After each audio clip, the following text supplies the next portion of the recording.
are hungry, there won't be no more. Won't be no more. There won't be no more. Won't be no more. Good evening and welcome to a message to the Grassroots. My name is Michael Zinzun, and we will be discussing this evening police abuse, myth or reality. And I would like to introduce my guest at this time. To my left is Don Wilden, a member of the Martin Luther King Coalition. Don Jackson, a member of the NAACP, that's the National Association for the Advancement of Colored People, and John C. Burden, attorney and panel attorney for the Police Misconduct Lawyer Referral Service. Before we get into any serious discussion, what I would like to do, first of all, is have a tape rolled to more or less set the tone for our discussion tonight, police abuse, whether it's a myth or a reality. And so at this time, I would just like to have our roll-in number one, and let's take a look at some of the organizing that's been taking place in the community, and then we can then begin the discussion. My objective today is to put forth a number of discussion points that I feel are key in understanding the dilemma our community faces today.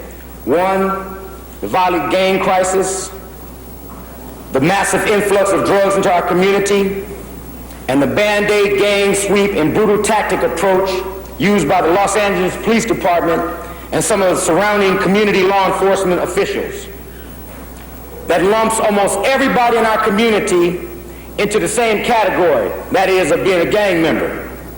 They have not given us a definition of what a gang member is. Some of them say that you got to have a net on your head or an earring. If that's true, then I'm a gang member. And so are half of the people in this room. I'm saying that is not a definition of a gang member, and it should not be used as an excuse to intimidate, harass, or jam up brothers and sisters in the community.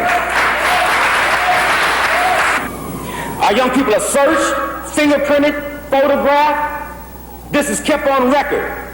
They're released. They go get a job, and here comes that record right back up on them. I'm saying, what are they doing with all this information? We're saying it must be destroyed. They do not have a right to violate the rights of our young people or us by stopping us arbitrarily, fingerprinting and photographing us and keeping that on file to be used at a later date. They're not here protecting and serving us. As a result of that, we find ourselves supporting, some of us, the death penalty, more jails, gang sweeps, and more police, anything to get relief from the crisis we face. I'm saying what we've got to do is begin to take a very serious look at what we really want for our community and not leave it up to the police, not leave it up to these so-called misleaders who are sitting there behind their desk waiting for the media to give them attention and then turn right around and are committing the same crimes that they're claiming we are committing. I say that it is time to take back our community, not to be calling for more police, who are under suspicion incidentally anyway by many of us in the community, and are not the leaders of our community. We have got to begin participating in our own freedom. We need jobs, better housing, education that teaches our children their true role in history. We should be proud to be black. We should be proud to be Latino. And we've got to begin to get our schools to begin teaching our children that. My last little statement is, we must affirm that it will be the masses of our people who will make history, and that we ourselves must make a critical contribution to our own future. All power to the people.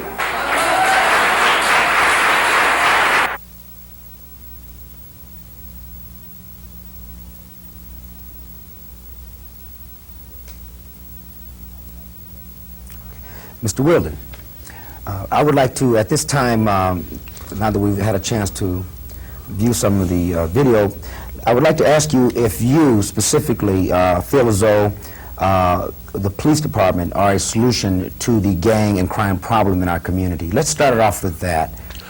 Well, Michael, this isn't a new question. If one was to go back 25 years, there were gangs in the black community then.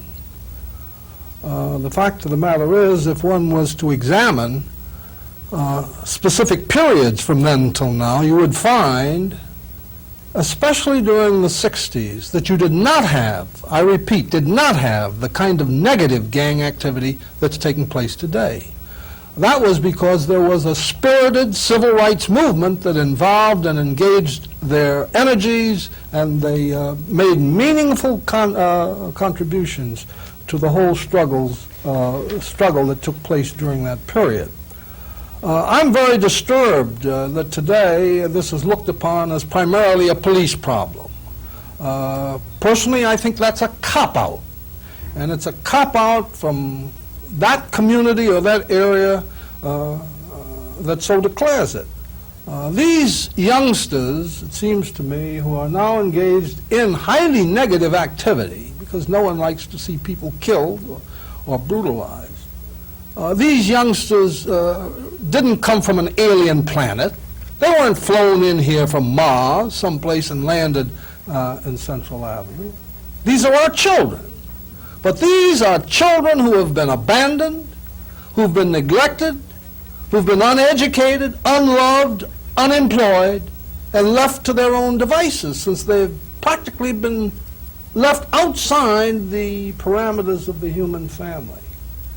And that's why I'm distressed, because one has to look both to the kind of political leadership in that community, the major institutions in that community, the schools, the churches, those who should be or ought to be providing support systems for these young people to redirect their energies toward making a contribution, have to see their own neglect in this regard, and as a consequence of that, we have what we are witnessing today. The answer to this kind of question, seems to me, is not to assume that the police, who are primarily concerned with the question of crime, can handle a question which ought to be handled by community organizations and groups.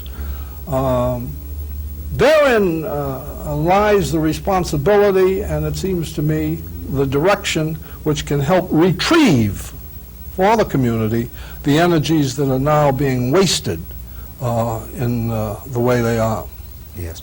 And just to follow that up, could you give some comment on whether or not police should be viewed as a solution to the drug problem in our community as well? Well, I think in a peculiar way it ties in with the other question, you see. In the first place, there's a lot of hypocrisy that goes on in connection with the way in which this is handled, it seems to me. Just as many of these youngsters who met with Jesse Jackson when he was here in Watts during his campaign, they posed the question to him, how are they going to eat? How are they going to pay their bills? How are they going to be able to get along? They didn't like, as they claimed, to peddle drugs, but this was a means of earning a livelihood which, if they did not have, would deprive them of their very existence.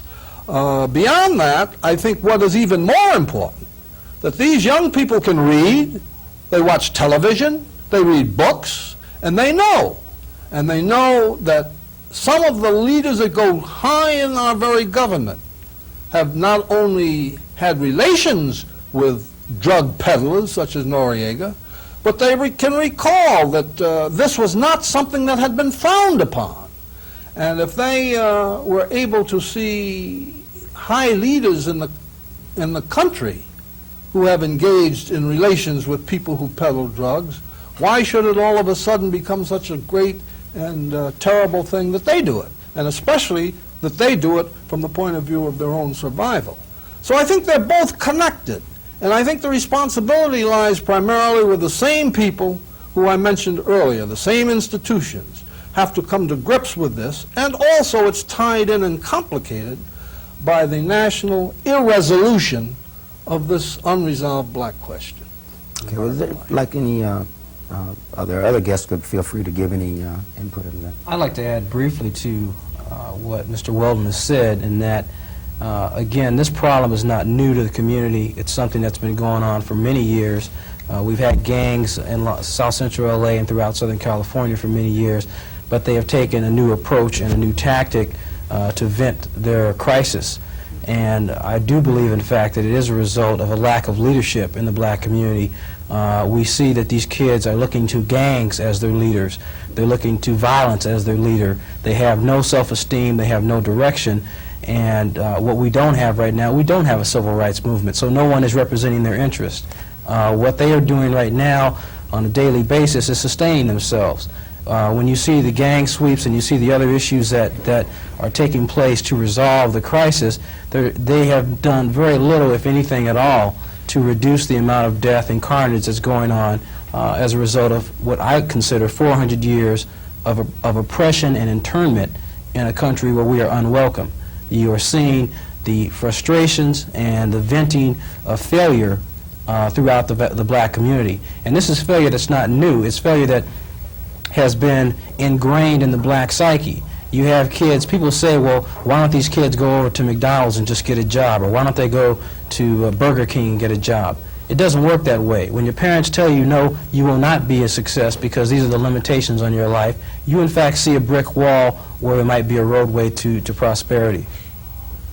So in essence, we're talking about because of the estrangement from society, young people actually feel comfort in gangs, and also because of some of the standards that are set in society that are out of reach of a lot of young people, they tend to begin to look elsewhere. Absolutely, absolutely. They see in front of them no way out. If given the choice between working at Barclays Bank for $50,000 a year or selling drugs for $50,000 a year on a street corner, who would want to be out there in the middle of the night having people take pot shots at them? I mean, it just doesn't make any sense. But yet, the myth is created that these kids want to be drug dealers. And again, back to the earlier comment that were they dropped from Mars? Yes, in fact, many people believe they were. They don't believe that these kids grew up in a community and were at one point human beings who could have gone one way or the other. It goes back to the issue, though, of the perception of blacks, the perception of minorities, the criminalization of the black community, and in fact that we were born criminals. We are already convicted, tried and convicted before we even have a chance to prove ourselves. Right. I'd like to again pose a question to you, Don Jackson. With all the allegations of police abuse, what do you perceive as a problem, and is it true that police abuse really is on the rise? But before we do, I'd like to turn to our second roll-in and take a very quick glimpse at some of the incidents that have been captured on film, and then perhaps you can take it from there and give us some insight in that area.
Giving business cards when requested? Why don't I give you a business card? I didn't come here to talk to you. Huh? I didn't come here to talk to you. Well, I didn't come here to talk to you. You're not involved in the situation here. You're just a man out here taking film, so I don't think I need to give you a business card if you want to talk to me later on. I'll talk to you later on when you put the camera on.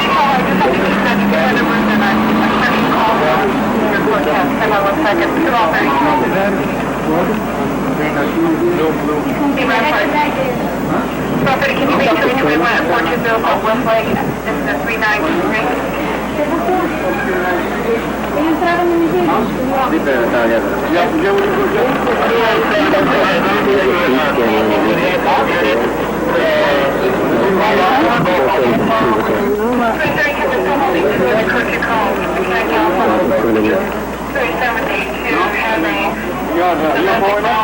South Bonnie Bridge, regulations that you might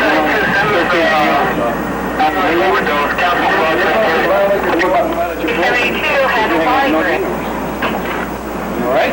Oh, they brought additional coach. Now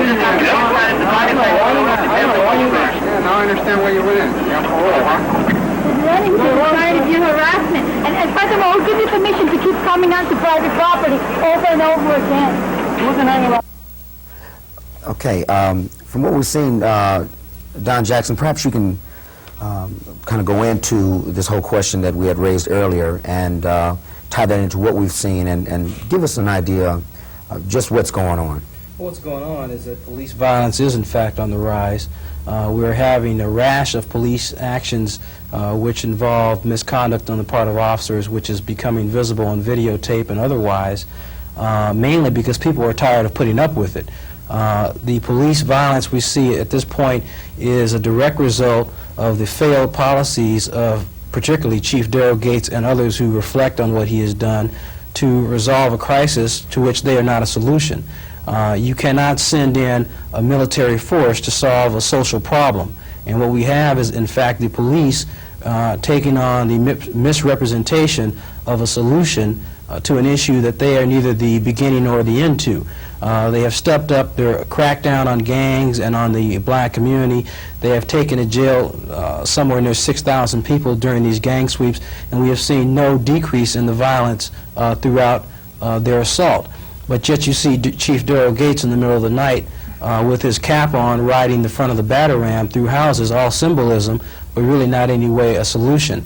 And what this reflects upon is the attitude and demeanor of the officers when they contact people in the field. And it's more than just a black issue, it's an issue of status. It's an issue of who can I attack and who can I abuse without any repercussions. And the way police view blacks, in fact, is that we are the bottom rung of the ladder. Therefore, when they contact us, they show us no respect. And it goes, again, consistent with the criminalization of the black community to such an extent that our rights are slowly being whittled away. And it's at such a point at this time where it's not safe to be on the street. You step out on the sidewalk and you're just as likely to go to jail as someone who is actively involved in crime. Okay, thank you. Now, let's just hear a little bit from Attorney Burton. Perhaps you can elaborate a little bit more on that and also give us some idea of just how widespread the types of abuses are. Is it confined to just harassment or what? Perhaps you can give us some ideas. Well, thank you, Michael. And first thing I'd like to do is express the thanks of the Police Misconduct Lawyers Referral Service for having you invite me here.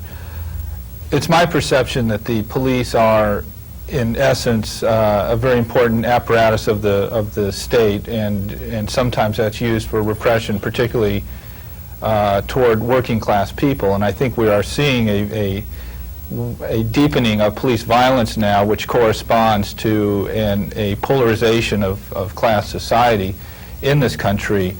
The gangs, of course, are growing up in an area where you've had the closure of the steel plants in Southgate, the GM plant in Southgate, union jobs at decent wages for large numbers of people that are no longer available.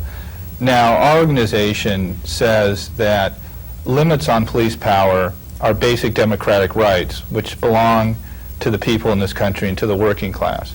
And that police, when they arrest people without probable cause, when they use excessive force, when they search a house in a manner which ransacks a house, when they deliver what they call a speedy trial, that is, when they beat or shoot a suspect purely because of retaliation for whatever reason, as opposed to some sort of legitimate function, that they are violating those democratic rights. That has to be defended, and at this time, the only manner in which these rights can be defended is through an independent action by the police abuse victims through a civil rights suit in courts. Now, we have no illusions. We know that the police maintain internal affairs departments that are supposed to maintain officer discipline, but our experience is that these would better be called painting departments, which whitewash incidents whenever possible.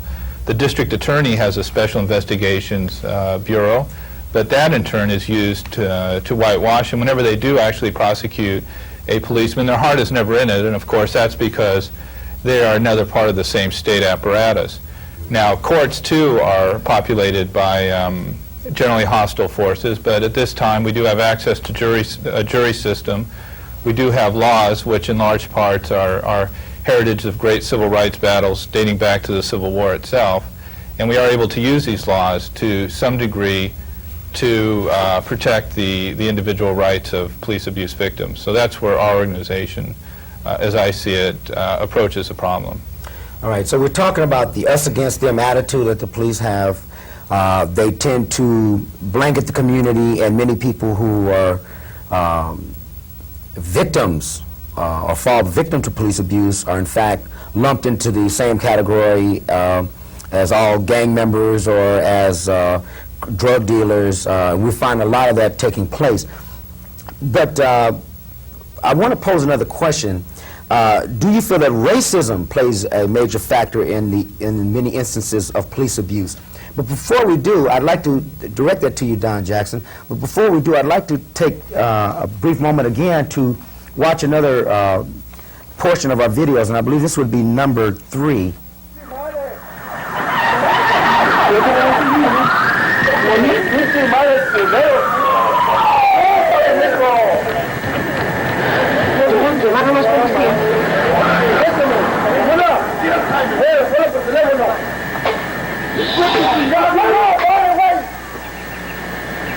¿Quién es este Beto?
Okay, Don Jackson, perhaps you can start this off, and everybody should feel free to give your feelings on this whole, your analysis on this, what we've just witnessed, and the question of, do you feel that racism is a major factor in the instances of police abuse? Please, why don't you give us some information on that? Well, working within the departments, what we find is that the racist overtones that officers have within the departments is turned and generated into behavior on the streets. And there is a wide margin of racist attitudes that are accepted and welcomed within law enforcement. Excuse me, how do you know this for a fact? I know as a policeman for 10 years, Ku Klux Klan photos posted in the station, for instance, the words... In your police station, yes, where you worked? And other stations. I've worked for 3 different departments, so I've seen and witnessed the type of racist remarks that surface within the station and go unaddressed by the department supervisors, who could in fact put a stop to it, but in fact applaud the remarks that are made. Racist posters, racist anecdotes and jokes that are supposedly jokes, but then when you watch the officers deal with people on the streets, you see the violence and you see the belittling effect of their negative attitudes towards various members of the community, and particularly blacks and Latinos. What you saw earlier was in fact a beating of several Latinos out in San Bernardino, which occurred. This is irrefutable evidence, but what is a much sadder incident is that abuse that occurs that doesn't get captured on camera, that happens in the back alley or the back of a police car. I've been in the station, witnessed the beatings. For instance, a Latino suspect who was held on the ground while an officer attached a 12-inch lizard to this man's face and agitated the lizard to the point where he bit this person all over the face and his face was bleeding, and the officer stood around laughing. I put up with these types of incidents for several years before I finally had enough and came forward, but it's consistent with the racism and the allowable abuse and the allowable margin for error when dealing with minorities. If you make a mistake and hurt someone, black or Latino, by incidentally slamming their head into a police car or beating them with a stick or shooting them, it's considered an error, if in fact it's investigated at all. So we're saying that the question of racism in many instances is in fact true, and that not only are we are young people in the community victims of racism, but also the police officers. We know just by the numbers that blacks and Latinos are not welcome in law enforcement, nor women welcome, and that has not been addressed. All right. Mr. Whelan, would you like to make some brief comment on that? Yeah, well, I think that the upsurge of racism and its expression through violence can be seen in a correlation to the Reagan administration. The climate engendered by the Reagan administration in seeking to wipe out even the modest gains made during the 60s, and the kind of crippling effect it had on the National Civil Rights Commission and on all social legislation that had been advanced. For instance, the modest integration efforts through the schools, which the Reagan Justice Department under Meese sought to invalidate. All of these factors were messages sent to the right wing in this country that now's the time for them to give vent to their racist feelings against blacks and Latinos, and now I suspect Asians to a large extent also will be victims. This is as inevitable as we check history, when German guards could sit down and eat cheese sandwiches and play chess while watching people burn to death in chambers in Hitler Germany. That's the danger, and we have to somehow communicate this to the larger American audience so that we can at least try to avoid the consequences which befell that unhappy land during that period. Thank you. Now, what I'd like to do is turn to you, John Burton, and before we do, I would like to roll a number 4. And let's take a look at some more instances of alleged police abuse, and we'd like for you to comment on that and see if we can't be clear just how broad the question of police abuse really is. Okay, you see that they damaged not only the furniture but the walls as well. Get that shot of the wall right there. The damage we're looking at presently is a result of an LAPD raid on this particular home. Okay, let's take it. Now walking north through the house. The wall in the hallway is caved in and pulled out. Plaster broken. Obvious fire hazard because the electricity could in fact short out. I'm entering the bathroom area now. I don't know if the light's still working here or not. Okay, we got a light. Oh, shoot. Get down to this. The toilet is broken. Keep going, Mark. I got it. Okay. Get the bathtub as well. Okay, I'll shower get put out of the wall as well. Okay, get to the stairs. Sink here also. Okay, that's good. All right, let's go on. Okay, we're out of the bathroom, the north end of the house. There's water damage on the floor. Okay, continuing north through the house. Now in the back bedroom. Windows broken out. Get the TV. There's no reason for that TV to be busted out. They busted the TV. Attorney Burton, could you elaborate a little bit on this aspect? Yes, the video that we just saw was taken in the one of the units on the corner of Dalton Avenue and 39th Street in Los Angeles, which was demolished on August 1st, 1988 by approximately 62 Los Angeles police officers. They were there ostensibly to serve a search warrant. You can see from the damage that, of course, looking for narcotics was the last thing that they were interested in. In fact, they found none.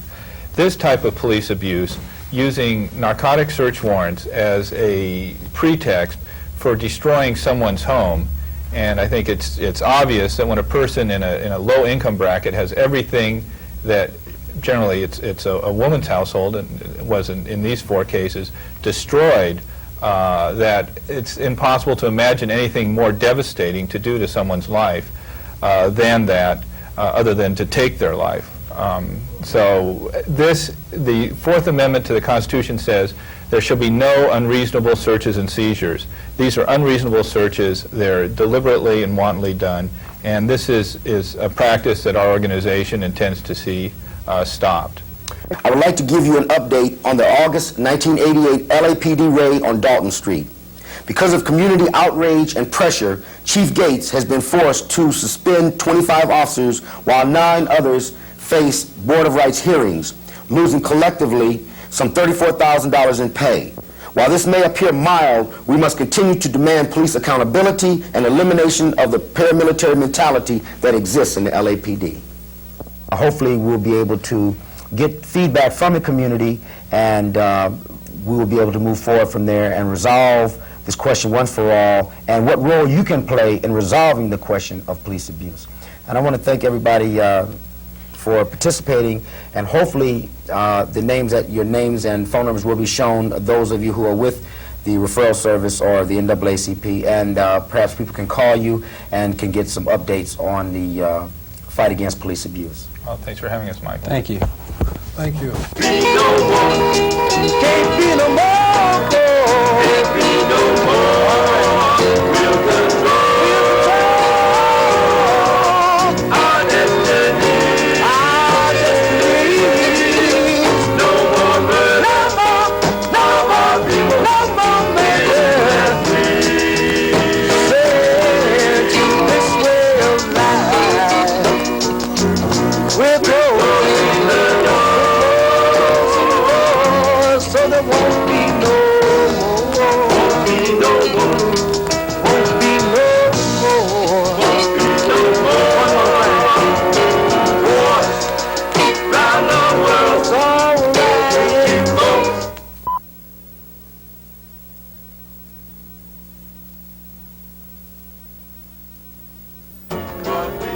Cause we've seen how to be free.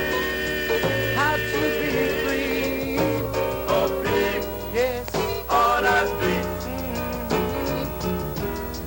and poverty, this way of life. Hello, and welcome to A Message to the Grassroots. My name is Michael Zinzun, and tonight we are on part 2 in a 2-part series entitled Police Abuse, Myth or Reality. Our guests this evening are, starting at my left, Linda Jordan, a resident of Pasadena and also a victim of police abuse.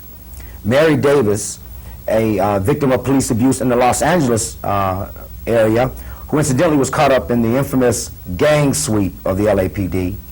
And to my right is Meta Mccullough, an organizer with the Grassroots Issues Organizing Team. And we will be going in detail on what happened to these individuals in the Pasadena and Los Angeles areas. But before I do, I'd like to have a roll-in on number 5 so we can get a glimpse firsthand at whether or not police abuse really exists.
you again.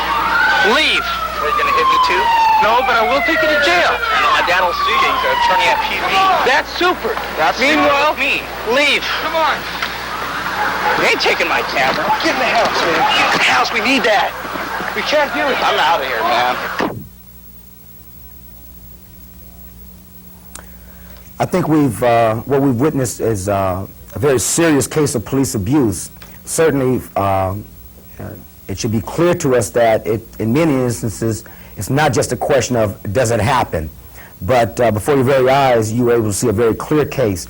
Incidentally, that incident took place in Torrance, California, and the officer, the sergeant that you saw using the illegal chokehold was in fact cut loose by the Torrance Police Department. However, he was reinstated by the city council there, and I'm quite sure that they're going to have to reevaluate that whole thing, and hopefully that he will be fired once and for all.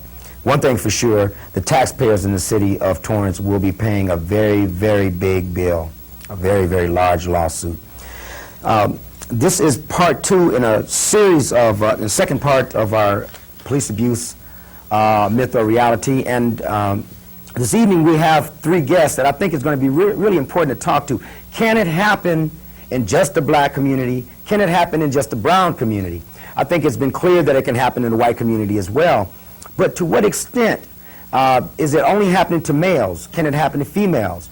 I think the first part of our, part one of our series, we had talked about the estrangement from society of a lot of our young people, the fact that many of them actually feel comfort in gangs. We talked about the us against them attitude that many police officers have when coming into our communities. We talked about the question of racism, the discrimination. We had a police officer on our first part that talked about his own experiences with racism in the police department itself. And we also talked about ways that we can remedy police abuse, and we gave a series of numbers. We also want to let you know that you can write us. We would love to hear from you, and we'd like to hear your responses to our program. And you'll be able to see the address, the P.O. box posted, and hopefully you will be able to write that down and write us a letter, and let's read those on the air. We'd like to hear what you have to say, and perhaps you to have some ideas of how we can address that.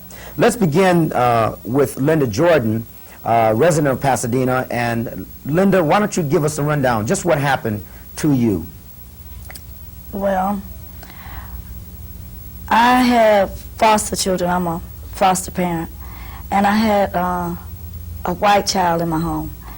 And the parents came out to abduct the child. So I had to call the police department. During that time, I was beaten up.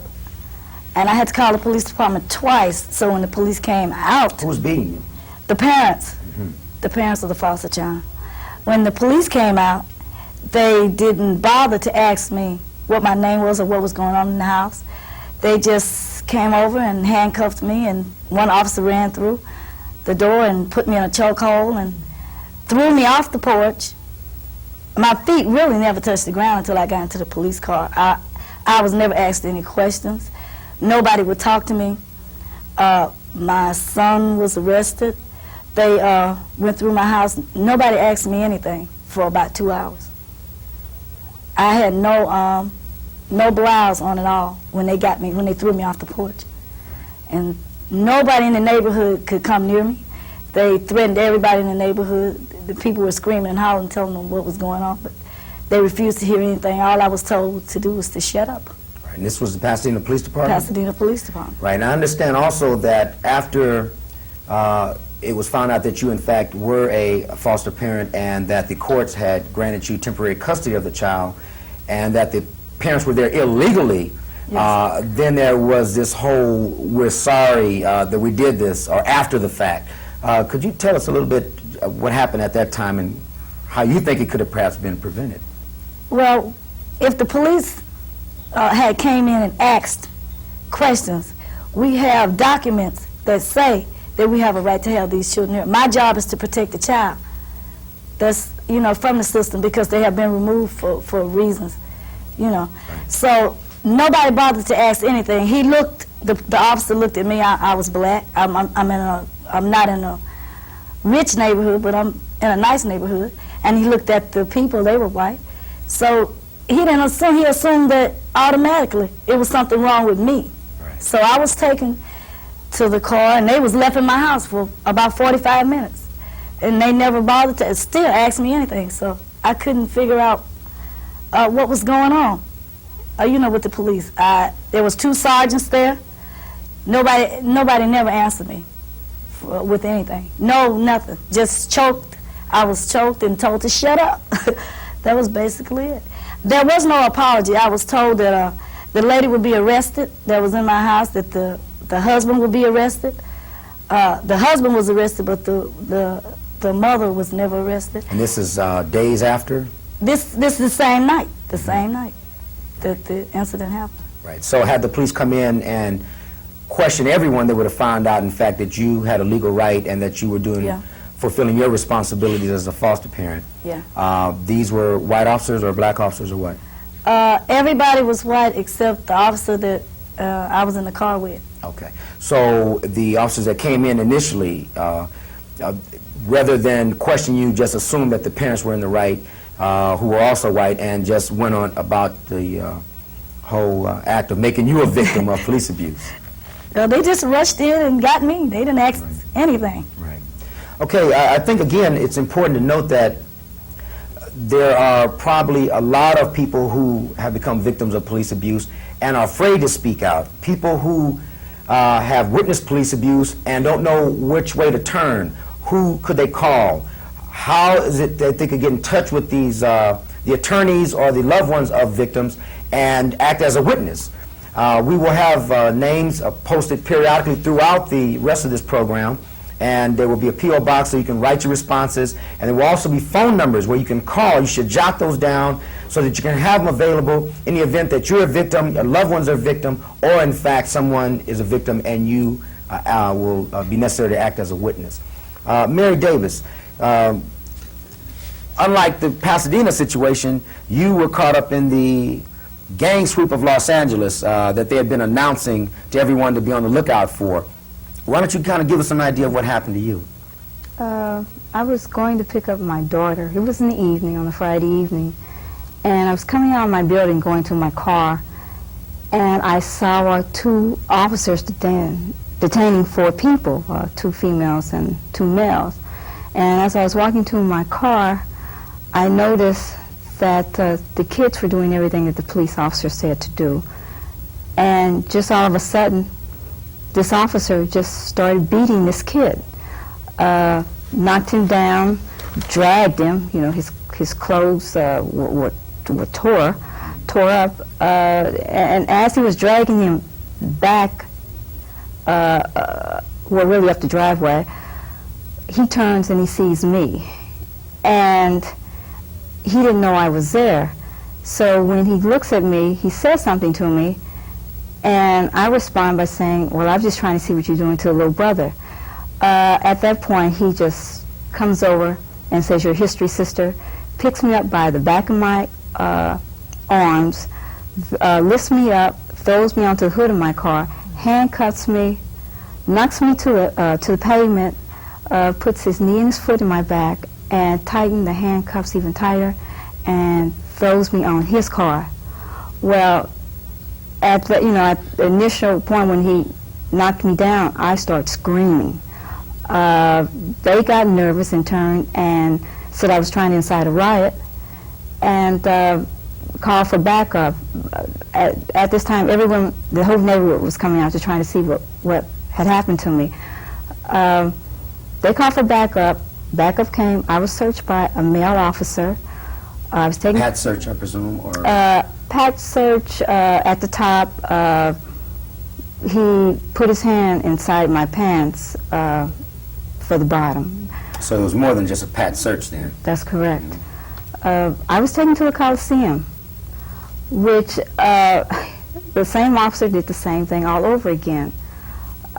He made racial slurs, told me that I no longer had any rights, that he was my master. He knocks me down again, does the exact same thing in front of his colleagues. I start screaming again, and they say, well, hurry up and process her. She's trying to incite a riot. Initially, they were trying to say I was a gang member. They was trying to say I was fraternizing in the cocaine area, which none were true, and they couldn't prove that. When they couldn't prove any of that, they arrested me for interfering with arrest. Mind you, that the kid they beat up and the other people they detained, they didn't arrest anyone but me. I stayed in jail until the next morning, until I could make bail. So you were taken to the detention center, which was a Coliseum, and at that point, did they question you as to whether or not you were employed, or not that that makes a difference, but I think it's important to note that you tried to explain to them just the role in the community that you've played. Could you they didn't say anything to me until they were processing me at the Coliseum, and after he found out that I work for the county, that I don't do drugs, he was trying to somewhat apologize for his behavior, but it was too late.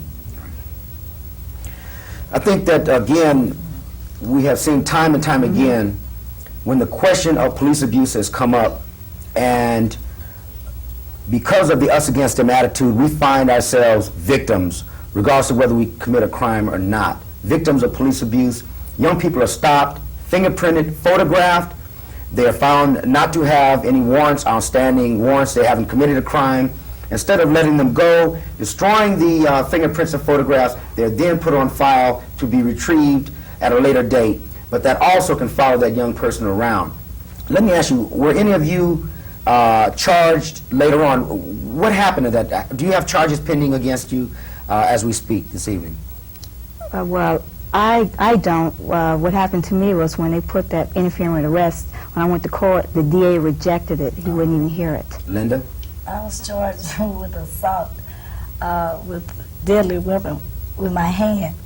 Oh, they said that your hands were deadly It was weapon. a deadly weapon. Okay. So, but later on that night, they just released me with nothing, just released me. Right. And this is what we're talking about.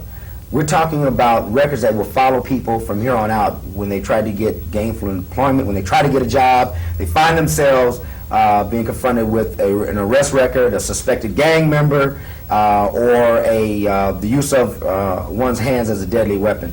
Again, we have countless incidents at the Coalition Against Police Abuse and the Police Misconduct Lawyer Referral Service. And again, those names and phone numbers will be on your screen, and hopefully you will jot those down because they're going to be very valuable to you, or they may be valuable to you in the future. So please do that.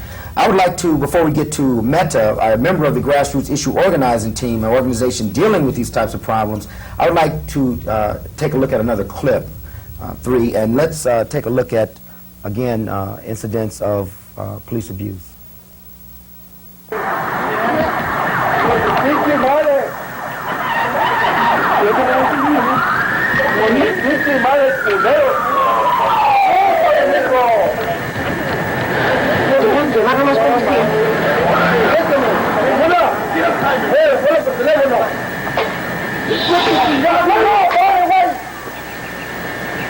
¿Quién es este vecino?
Ay, Ramona, ¿cómo quieres que esté seguro de mujer?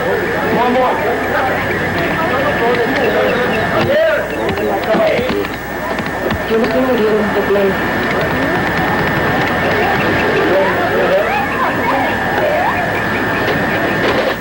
Down the street!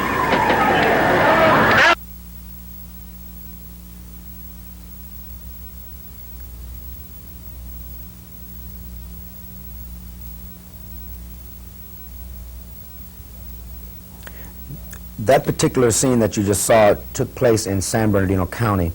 It's pending.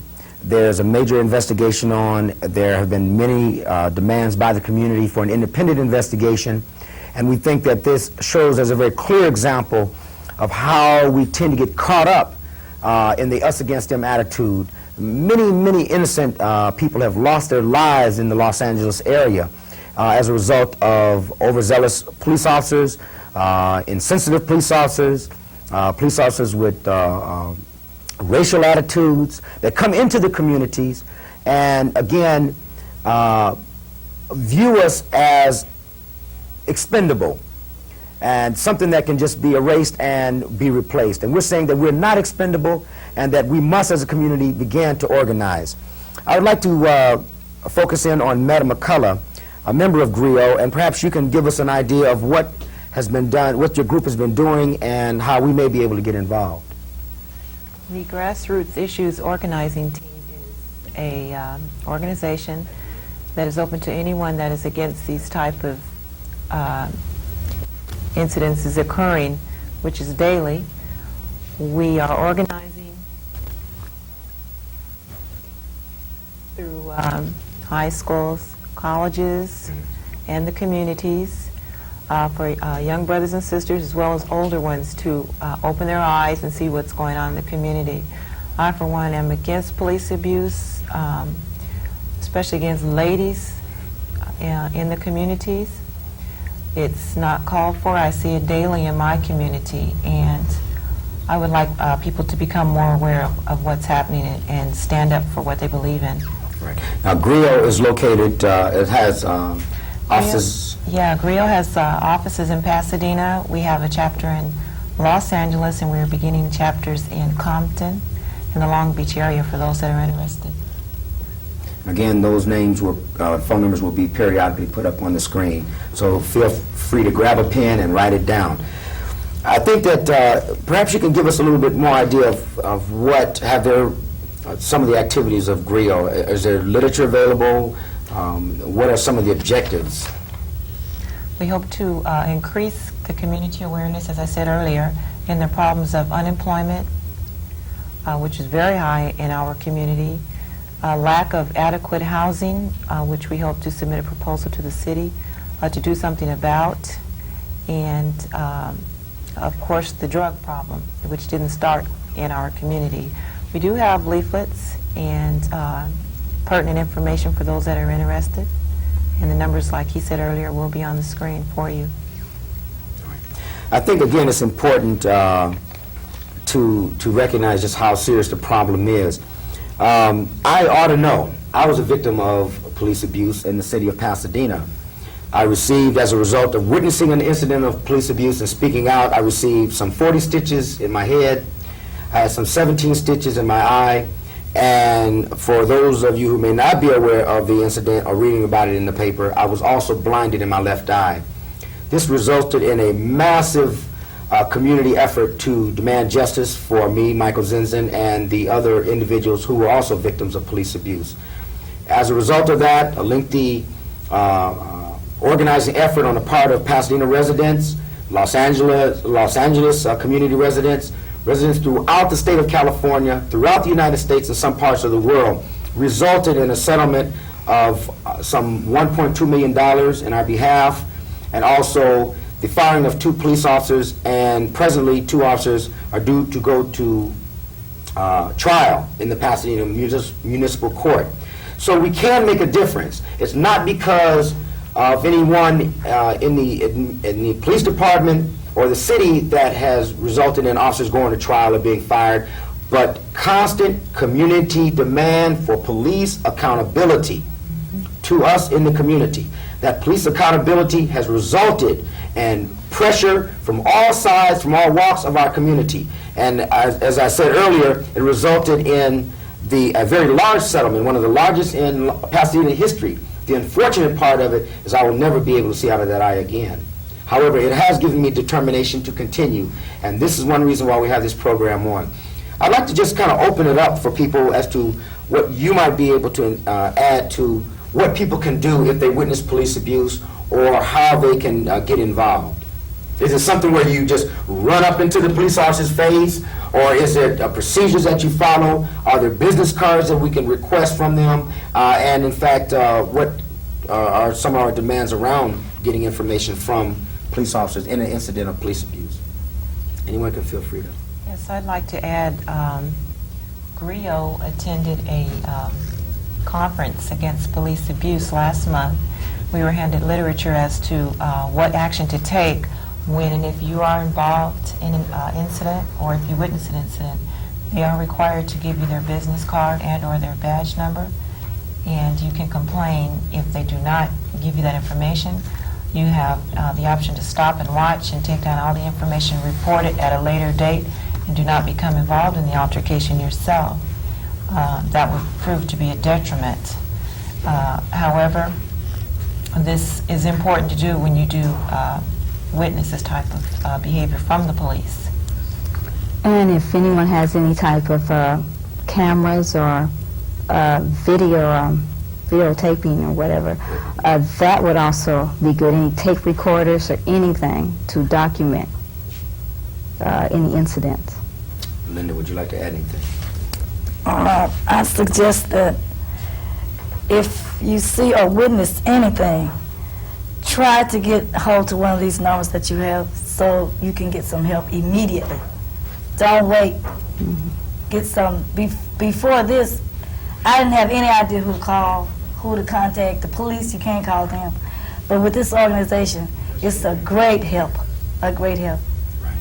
I think, again, we should recognize that the Police Misconduct Lawyer Referral Service, the Coalition Against Police Abuse, certainly should be included along with the Grassroots Issues Organizing Team and the Equal Rights Congress and just a number of groups in the community that have taken that stand and are making avenues available for people who have been victims of police abuse or who have witnessed it. Don't forget to write that information down, because it's important to that victim and it will help in a case. And I think that in many times it's shown very clearly that it was a result of people stopping to witness that a person was able to be freed of those charges. And I think that that's important. Let's just about ready to wrap this up, but I think, again, it's important for each of you to give one final comment so that people can know just how they should continue to be involved. Just because you become a victim doesn't mean that you have to turn your head from there on out. That means that's when you should intensify and increase what you're attempting to do to put a stop to police abuse once and for all. You have anyone can feel free to just make a last comment. Try to become more involved, just like we stated here earlier. Stop, watch, don't get involved in the incident, but try to become more involved, more aware of what's going on around you. And don't think just because you have been arrested before that you don't have any rights. Very good. Because you do have rights. Very good. I think, again, it's important to note that this is part 2 of a 2-part series. And we'd like to hear responses from the people who have listened to this. The address, the P.O. Box will be screened so that you can write that down, write the phone numbers down, and we'd like to hear from you. We'd like to get your input. We think it's very important, and the message to the Grassroots will continue, and we hope that we will hear from you, because you certainly will be hearing from us. So in ending, I'd like to say all power to the people, and thank you. From Watts to Brownsville, we find misery, but there won't be no more. Won't be no more. There won't be no more. Won't be no more. Rats, dirt, and kids who are hungry. There won't be no more. Won't be no be no